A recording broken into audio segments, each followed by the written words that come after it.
Hello, everyone. Thank you for joining us. On behalf of the Environmental Finance Center Network, I'd like to welcome you to today's webinar, Intermediate Asset Management, Level Up with Level of Service Goals. My name is Tess Clark. I work here at the Syracuse University Environmental Finance Center. And before we get started with our program, I'm just going to quickly go over some logistics and talk briefly about the Environmental Finance Center Network and our Smart Management for Small Water Systems project.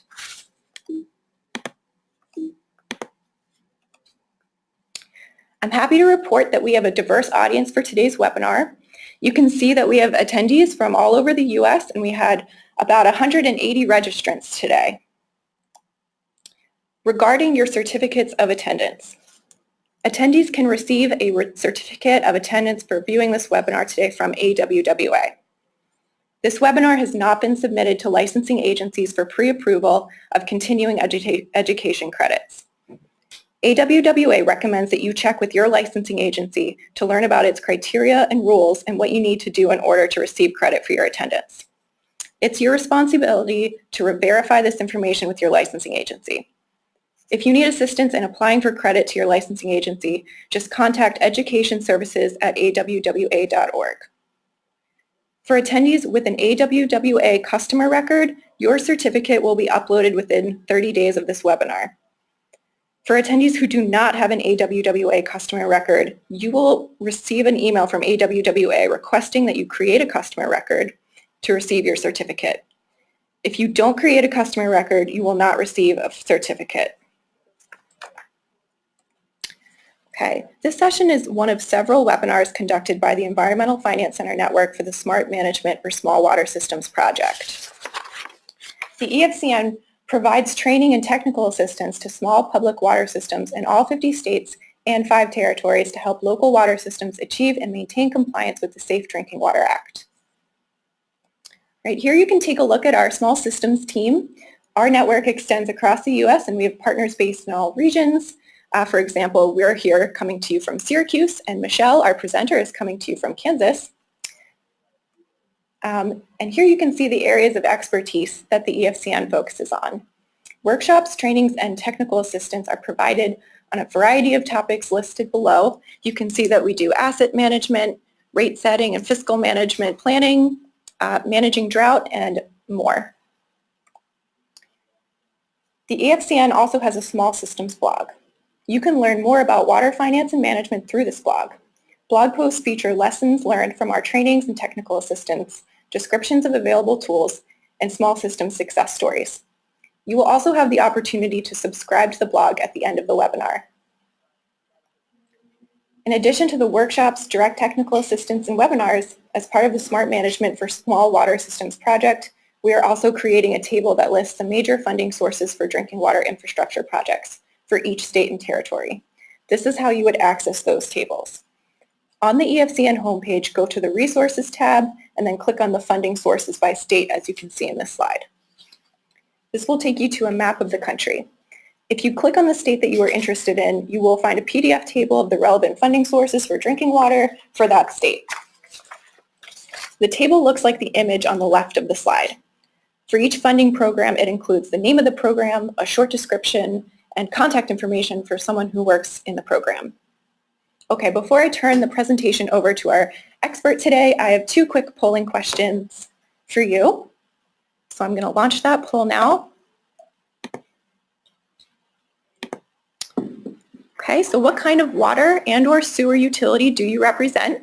And you can just select the option there that makes the most sense for you: a for-profit water system, local government, not-for-profit or cooperative association, or another water utility, or not a water system.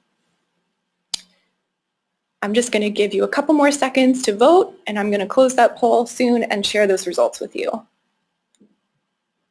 Okay, so I'm going to be closing the poll now. Okay, so it looks like we have a lot of folks who are not a water system today, but we also have some folks who are local government or municipal or county water systems. So we're looking forward to hearing your questions. Okay, and just one more poll to get us started. All right, what size water and or sewer system does your utility operate? And please think about this in terms of the number of people served. So you can select very small, small, medium, large, or not a water system. Okay, it looks like we have about, most of us are voting. I'm going to give you a few more seconds and then I'm going to close this poll. All right, the poll is now closed. And here are our results. We have, again, a lot of us are not from a water system today, but we also have some folks who are from very large water systems, about 23%, and 11% for medium, a few small water systems, and some very small water systems. Okay. And just so you are aware, at the end of our presentation today, I will be sending out a link for our survey, so keep in mind that that's going to be coming to you. And at this time, I am going to be sending things over to Michelle. Michelle Pugh is Director of Wichita State University Environmental Finance Center, and she will be running our program. Okay, Michelle, I'm going to let you get started. Thank you, Tess. We'll see if we can get this switched over here. All right, hopefully everyone can see my screen now. I'm Michelle Pugh, again, the Director of the Environmental Finance Center at Wichita State University. And this webinar is Level Up with Level of Service Goals. So today, I'm going to walk you through a closer look at level of service goals. I will give you a quick overview of asset management, what level of service is and why it's important, the process for setting level of service goals, and then implementing them. So to start off, I just want to talk a little bit about asset management and the asset management process. So just to give you a bit of an overview on asset management and how level of service goals fit into that. An asset management program provides a framework to help people decide when and where to spend their money to achieve the desired results. So if you think of this on an actual asset level, say a pump, an asset management program will help you determine when you may need to do repairs or replace that pump, how well you want that pump to run, and how critical it is to your system, and how much it costs. So there's 5 core components to an asset management program. The first is the asset inventory, which will help you understand the assets that are owned by the system, where they are and what condition they're in. Level of service goals are the second component, and that's what we're going to talk about today. The third component is determining what your critical pieces of equipment are.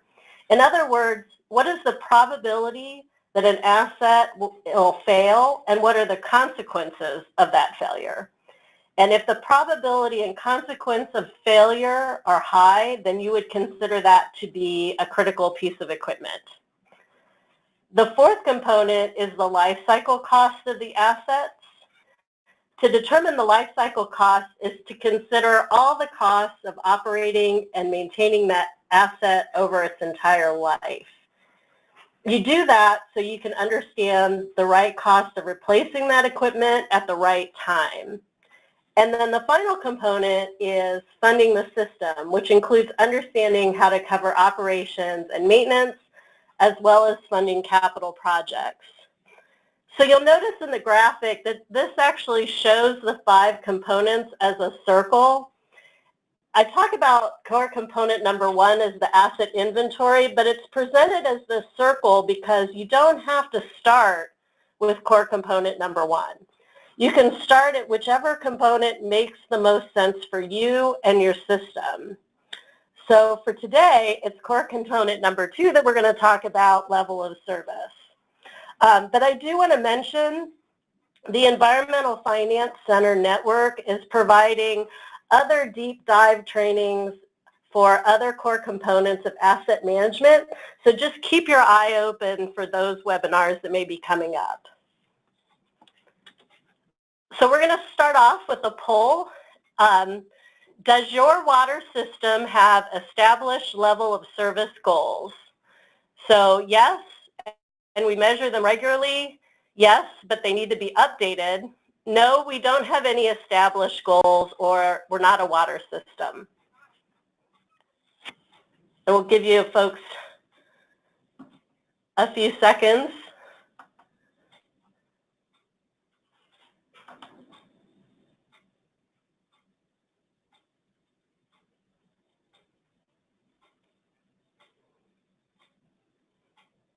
Okay, so we're going to close the poll.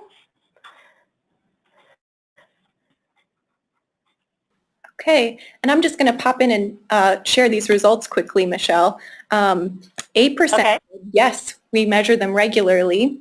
15% said yes, but they need updating. 17% said no, and 59% are not a water system today. Okay, great. Thank you.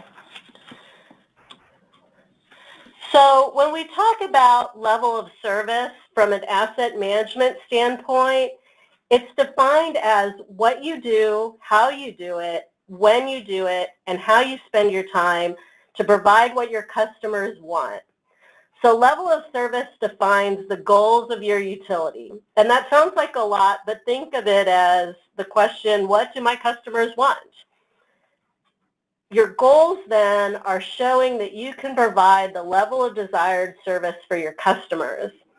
And sometimes when I ask systems whether they have level of service goals, they say, oh, we don't have those. But if I ask them if they have customer service goals or they have key performance indicators, they're like, oh yeah, well we have those. So from an asset management standpoint, we refer to those as levels of service goals. So I just wanted to make sure that everyone's aware of that terminology. Some of the benefits of setting goals, when you think about why setting level of service goals are important, one of the biggest things is that when your customers have a say in what they want, they're more willing to pay for it. It can help your customers to understand that if they want a higher level of service, that comes with additional costs. Also, having goals you can measure can be a communication tool to your board and managers to understand how your system is operating. The process of setting your goals gives you the opportunity to have a conversation about what's important to both your staff and your customers. You may be surprised by what you learn is important to the different groups. And another benefit is helping to understand the importance or criticality of each asset. Once you understand what your goals are, you can focus on those assets that affect whether you're achieving the goal you've set. So we're going to talk about the level of service process, and I'm going to go through each one of these individually. So determining your team, gathering feedback, evaluating your goals, and finalizing them. So the first thing is to determine your team. And I will say this slide is just a stock photo, so I have no loyalty to this particular team if anybody's a fan. But when you're setting your level of service goals, you need to decide who's going to be on your team. And that team's going to provide help and direction for the process. The size of the team depends on the size of your system and really what makes sense for you. It may be as small as a couple of people, or it may be quite a few people for a large system. It's really up to you to decide.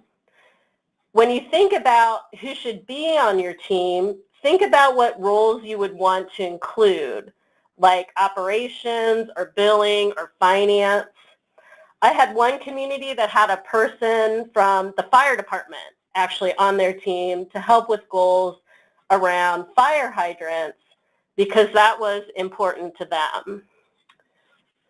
So once you have determined your team, you want to gather feedback.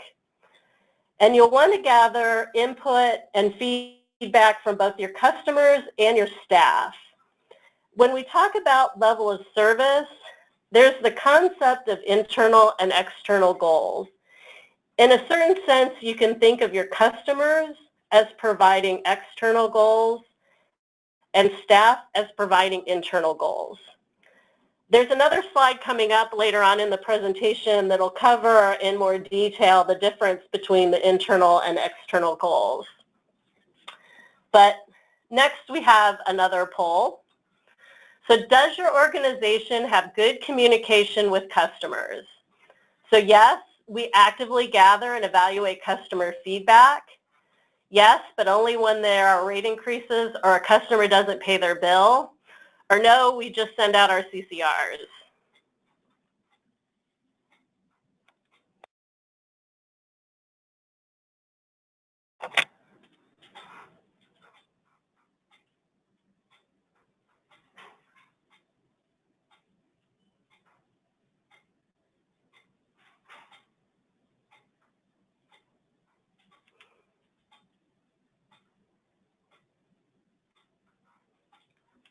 Okay, we'll close the poll.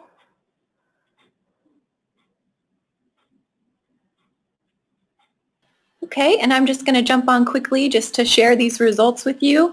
It looks like we have 39% that actively gather and evaluate customer feedback. Another 29% gather feedback, but only when there are rate increases or customers do. And then 32% are no, we just send out CCRs. Okay, so about an even split there between the three different questions. So we're going to talk a little bit about customer input. So people seem to find gathering input from their staff to be relatively easy. You're working together and you all understand the system, but I would urge you to resist the temptation to set your goals without customer input. So for the folks that have good relationships with their customers, that's really great. And when I've worked with communities on setting goals, getting that customer input seems to be one of the hardest parts. But at the beginning of this presentation, I gave you a definition of level of service goals, and that definition includes providing what your customers want. So the process of setting your level of service goals gives you the opportunity to have a conversation with your customers about what's important to them. I've listed here some of the ways that you can go about getting that input. For example, one community in New Mexico, they actually have 4 focus group meetings each year to talk with their customers about the utility and review their level of service goals. They talk about what goals might be needed and if any of the goals that they already have need to be changed. So that's how they get their customer input. Some water utilities send out an annual survey to customers. You can use that as a means to get feedback. You can also use social media and phone calls to get input. Perhaps an indirect way to gather feedback is through the calls you receive. One community looked at their customer complaints and realized that a certain area of town had complaints about low water pressure. So they decided they should have a level of service goal around water pressure. And an interesting example is from a water utility in Kansas. And they were getting a lot of calls from customers asking some very specific questions around compound concentrations. They weren't complaints, but they were just oddly specific questions. So the utility asked why they were requesting that information, and what they found out was there are 9 flavor ions that influence the taste of water. They also influence the taste of beer. And this particular area had a lot of home brewers. So they made goals around those ions with concentration ranges. They report their sampled concentrations on their website once a quarter. So I think that's a really great example of a system listening to what their customers want and then responding to that with a certain level of service. And in this case, it was level of service was providing information to the home brewers. Another thing I'd like to mention is getting feedback from a good cross-section of the community. You don't want to listen just to the loud voices, but all the voices, and trying to get a good broad base of input. So once you've gathered your feedback and your information on what your customers want and what's important to your staff, you need to evaluate that information and decide what your goals will be. There's several things you'll want to keep in mind when you're making that decision. So I mentioned earlier internal and external goals. So external goals are goals that are specific to what the customers want or they might be concerned with.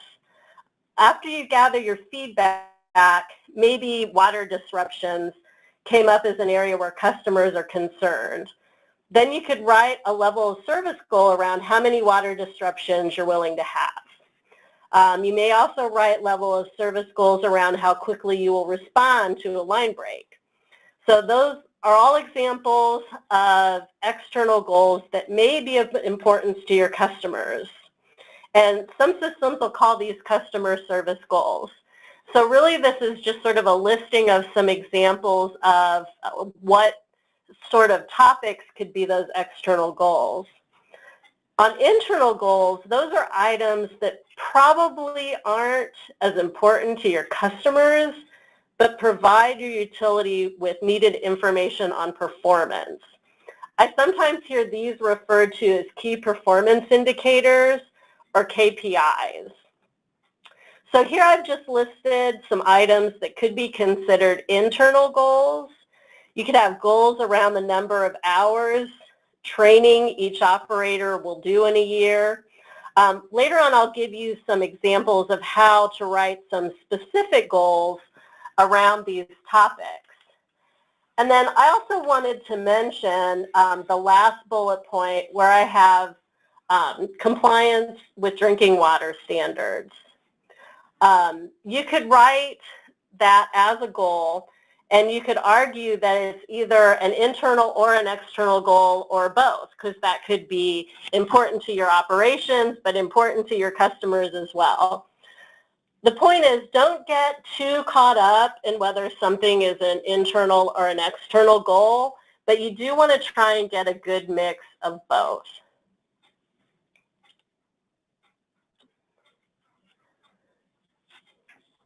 So when you're selecting your goals, you can set your goals anywhere between the minimum level, which is meeting the regulatory requirements, and the maximum level, which is the physical capacity of the assets. What I mean here is if you set, say, a chlorine goal for your drinking water system, you wouldn't want to set that goal above the regulatory limit of 4 milligrams per liter. So you want to make sure that you're meeting your regulatory requirements. On the maximum side, you wouldn't want to set a water pressure goal, say, of 120 psi if the piping's only rated to 100 psi. So you have your minimum level and your maximum level, and your actual goals can be set anywhere in between those two. You get to decide on the level. One of the things as you're thinking about what your goals should be, you want to make sure that you set SMART goals. So that stands for specific, measurable, attainable, realistic, and time-bound. And I'm going to talk about each one of those. So when we talk about specific goals, those are goals that are clear about what you mean. If you say you will maintain water pressure, what does that actually mean? What pressure will that be? And where are you going to monitor that pressure? Where is it going to be measured? So instead of saying your system will maintain water pressure, you are specific about what water pressure you will maintain, where it will be measured, and how often it'll be maintained. So a specific water pressure goal would say, we will maintain water pressure above 50 psi measured at the water storage 95% of the time. So that is a specific goal. Same thing with the second example. Simply saying you're going to have good water could mean different things to different people. So what is good? So a specific goal for having good water could be reworded to say, we will have fewer than one complaint for color, taste, and or odor per month. So those are some examples of how to make goals specific. Your goals also need to be measurable so you can determine your progress. One of the purposes for setting goals is to determine if your system is improving or if things are starting to slip over time. You can't do this unless you're measuring your goals. One thing to keep in mind is that if you really want a particular goal, you may need to put equipment or work practices in place in order to be able to measure that goal. So for the first example here, if your system's not currently tracking billing errors, you would need to put a practice in place where that can be done. Another example is if you want to track runtime on a piece of equipment, you may need to add a runtime counter. So as you're setting goals, ask yourself how those goals would be measured. So in the last example, if you decide you want to reduce your energy usage by 3% per year for the next 3 years, do you know what your current energy usage is, and do you have a way to track and measure future energy usage? So those are the sorts of things you need to think about to make sure that the goals that you set are measurable. The next is attainable and realistic, and I want to talk about these two together. When I first started working on asset management and level of service goals, I had trouble seeing the difference between what was obtainable and what was realistic because they really sounded like the same thing to me. So think about obtainable as something that can be accomplished. It can be done. Whereas realistic, though, takes into account your circumstances. So your budget, skills, etc. So I did a little research on pure water. And what I mean is not just clean water, but the actual molecule made up of 2 hydrogen and 1 oxygen. And they say that absolutely pure water is not attainable because even if it were produced in a lab, it would quickly be contaminated. However, you can make something called ultra-pure water, which is considered to be 99.99 to 99.999% pure. But at what cost? And is that purity actually needed for a drinking water system? Not really. So when you're talking about a utility making ultra-pure water, it's obtainable, but it isn't realistic. Now, I know that that's a far-fetched example, but I hope that that illustrates the difference to you. So a more down-to-earth example would be you want to create a goal for response time to line breaks. Your goal says you'll respond to line breaks within 4 hours.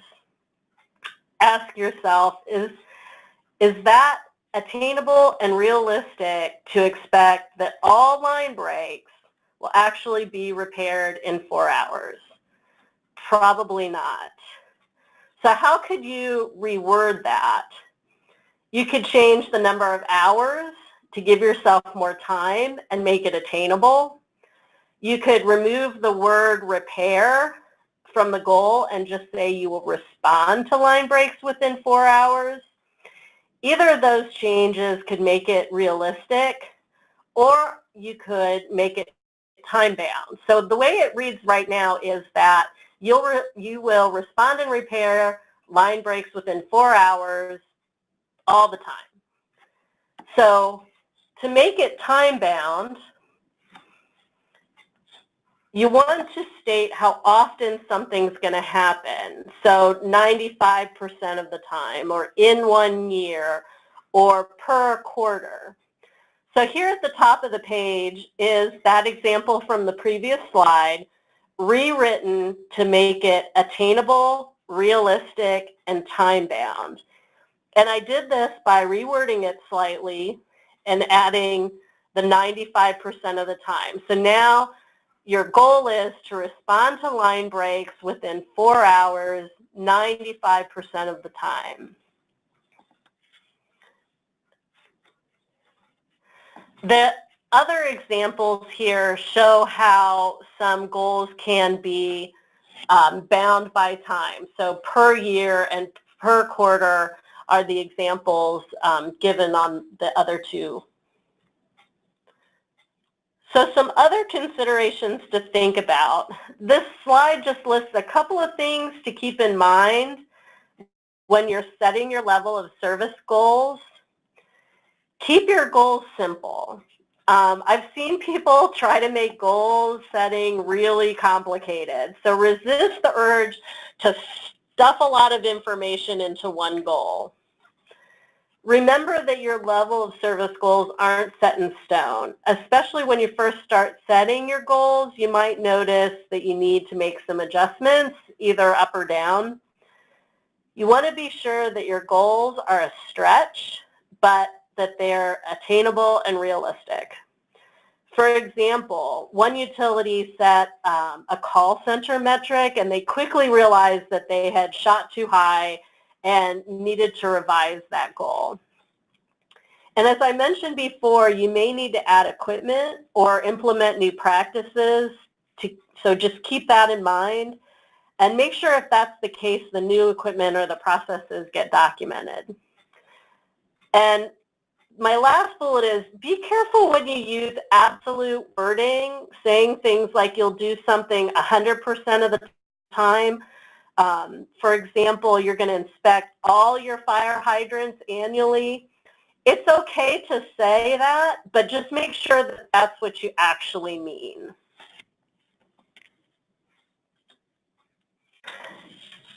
And the last part here for the process is finalizing and starting to track your goals. So this is our final poll. The last time you raised rates, how did it go? Great. Our customers were prepared, understood the need, and the complaints were minimal. Or 2, okay, there was grumbling, but we managed to do it. Or 3, it was a painful process and it didn't go well. Okay, and we're going to close the poll. Okay, I'm just going to share the results with you quickly. 24% said great, our customers were prepared.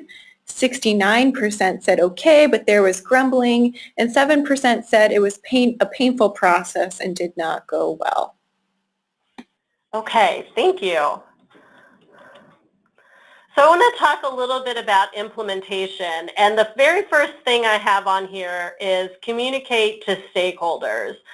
So for the folks that they've raised rates and things went really well, that's great. But for the folks that had some grumbling or no, it didn't go very well at all, setting your level of service goals could actually help you out with that. So once you start tracking your goals, you want to be sure that they're in a format that you can use as a communication tool to your board, your customers, or any other stakeholders. You want folks to see and understand your progress. For a small system, what I usually see is like a one-page document or a spreadsheet. Sometimes these are presented in a very fancy table in an annual report for a larger system. Either way, you want to be sure that both the goal and the results are clear to the reader. If you have a website, that can also be a great place to post your goals and do your tracking. Once you can show customers where your operations are in relationship to where they want to be, you can use that to gain support for rate increases that might be needed. Start with just a few goals and make sure you're collecting good quality data. For example, say you have a goal of less than 3 customer complaints for taste or smell in a quarter. How are you counting those complaints? Do you have a customer complaint phone number that people can call and you only count those? What about maybe for a small system that may have the same goal, but they don't have a customer complaint number? So are you counting complaints that come to the city clerk? What about calls going directly to the water treatment plant or walk-in complaints? You would want to capture all that information as well. And then what about if you have a goal that said you would maintain water service continually 95% of the time? But when you have line breaks, some of those calls go to 911. So when you're tracking information, you want to capture all the sources and be sure you have good data and that you're not missing information. You need to consider where you're going to keep the data, such as whether it'll be in Excel or is it going to be out on a website, or are you going to keep it in a file somewhere that people know actually where it is. As I mentioned before, you might find over time that you start operating better and you need to adjust your goals upward. You want to be sure that you're reviewing those goals periodically. What I wouldn't want to see, however, is a system that's changing their goals all the time. To me, that just leads to the question, why? So you need to be honest with yourself and not try and game the system by constantly revising your goals, but you do want to review them periodically and be sure that they're still appropriate. Also, as you implement your goals or as you progress, you should consider if your goals are indicating a change in your operation is needed. And finally, you want to be sure that you have documented the data that needs to be kept and how the goals were calculated. You don't want all the information in the head of your senior operator who retired last week and now no one knows how he gathered the data or how he calculated the numbers. So the next slide I have here is a good example of these last two bullet points. So this example is actually from Columbus, Ohio. They established a level of service goal of 20 or less line breaks per 100 miles per year. So in this table, the blue columns are the number of breaks and the red line is their target. So this is data just from 2011. So they track this by month. So this is just a year's worth of data. But when they first established this goal, they had a really high number of line breaks. And this led them to look closer at why there were so many breaks, and they realized that their proactive line replacement was every 200 years. They wanted to, so they had a lot of aging infrastructure and they wanted to stabilize those breaks at the 20 breaks level. So they had to increase their investment in proactive line replacement. So their level of service goals led them to change how they were investing in their system. So the other thing I want to point out here is the definition that they have underneath the graph.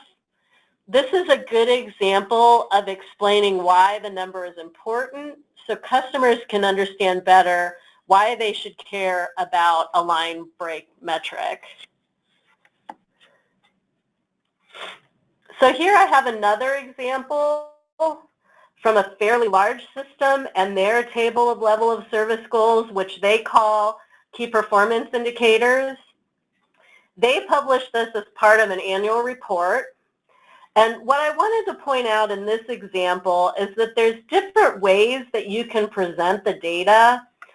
You'll notice in the last column on the right, hopefully you can see this on your screen well, they use a performance rating system that shows progress as an up or down or side-to-side arrow, and the side-to-side means no change. It also indicates the degree of change by the color. So green indicates that the result is plus or minus 2% of their target. I think this is a fairly complicated way to present the data, but I wanted to show you that there are different options out there on how you can actually put these together. For a small system, the presentation of the data can be pretty simple, and actually for any system. But this is a simpler example. This was just done in an Excel spreadsheet. There are internal goals tracked in Excel on a monthly basis with each month in a different tab. So the numbers in the blue cells are the actual values, and then to the right of that is the targets that they are trying to meet. So off to the right in this spreadsheet, and it's just small on this slide, are some input cells. So to show those input cells a little bit better, the inputted data, the actual data, is put in the green cells each month, and then those are used to calculate the values that are in the blue cells on the smaller part of the slide, the table that I just showed you. And then the information that's in parentheses over to the right is documentation of where they get the data used to calculate their goals. So this helps when a new person starts tracking goals, they actually know where to look for the data. The other nice thing about having it in Excel is you know exactly how it was calculated because those formulas are saved in the cells. When you have a lot of data over time, it's often easier for people to understand the data when they see it in a graph. So here's some examples of the same community presented in some simple graphs. So these can be printed and presented to board members or put on a website to let customers know the progress of your system. It's also a nice way to visually present the data. So how does this all fit? We've gone through the level setting process. You've gathered information from customers and staff, set your goals, documented your data, and you've even set up a review schedule for your goals. But how does that fit into the rest of asset management? You may recall this slide from the very beginning of the presentation. What I'd like to leave you with is how the level of service ties into the other core components. The first component was the asset inventory. When you set your level of service goals, you may have added new equipment.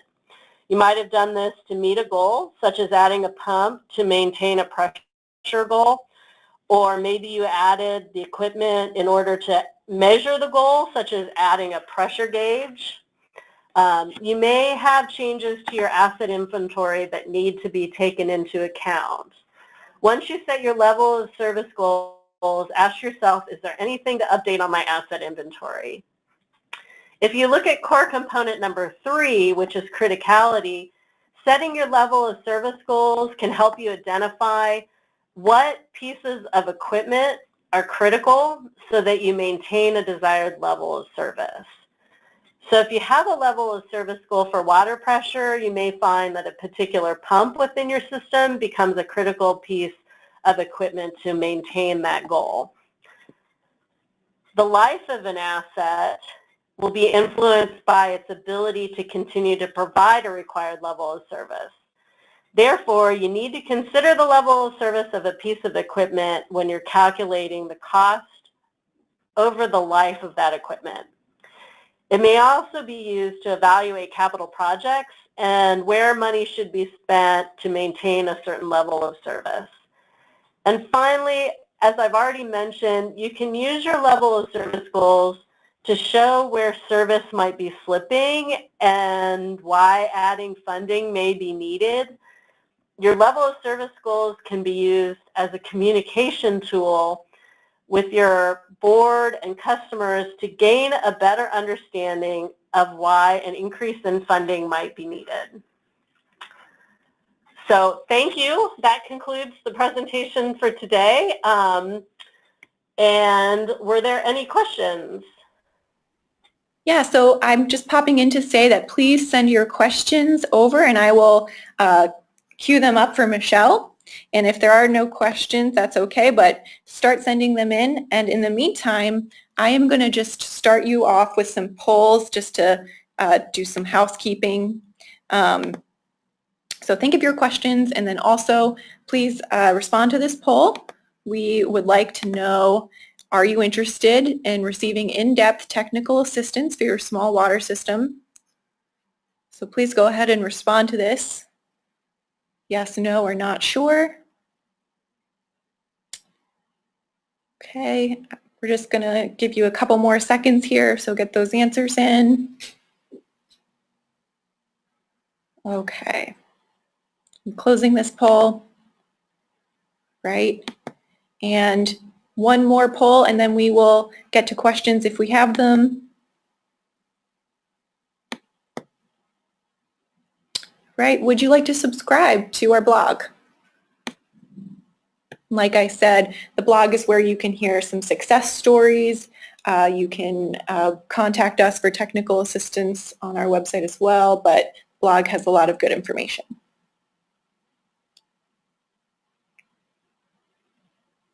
All right, great. I'm just going to leave this open for a few more seconds now. All right. Okay. And nope, we do have a question. So Michelle, I'm going to, if you're ready, I can start this off. Chelsea wants to know, what seems to be the most successful method of communication with customers? Ooh, that's a really good question because, like I mentioned, I think that that's one of the hardest things that systems deal with, and I think it really depends on the system. The system in New Mexico that I spoke with, when they do those 4 meetings per year, they're a pretty large system, and they find that really works well for them. But I know I was doing a training with some very small systems in Kansas, and they were joking about the people who come in and the customer complaints that they get. Maybe actually, if you've got a very small system, actually talking to those people when they come into the office to complain, or getting that feedback on the phone from customers can work for a small system. So I think it really just depends. I think that sometimes you just kind of have to feel out what is the best method for your particular customers. I do know that there is a system in Iowa that actually sends out surveys, and they've found that works well for them. So I can't give you a definitive answer. I think it really is, unfortunately, it depends. Okay, so we do have another question. This question is from Natalie, and the question is, can you provide any ideas on gaining buy-in from operators and crew as a utility begins to learn about and implement an asset management program? It is a lot of information and appealing to the what does it do for me questions, and tends to be helpful, but where to start? Yeah, I think that in a more general question of where to start when it just comes to the asset management process, you can really start with any of those core components. If you're starting with level of service and you're trying to get folks to participate in that process, I think asking them what's important to them is part of starting that out. It's also really helpful if you're able to put together a team that has a champion, because it's really helpful to have someone who's sort of driving it forward and keeping sort of the team together. So choosing the folks that would be on the team and having that person who's really the champion to go forward and keep it moving is very important. So the team members, it's easy to say, oh, I want this person and this person and this person on the team, but really think about what they're going to bring to that. And if you can get a person on your team who, maybe is a senior operator or somebody that, folks look up to, who is good at influencing and driving things forward, that is a huge bonus to moving together with getting your staff on the same page. All right. And finally, we have a question from Bob. Would it be a good step to use compliance issues as an answer for rate increase?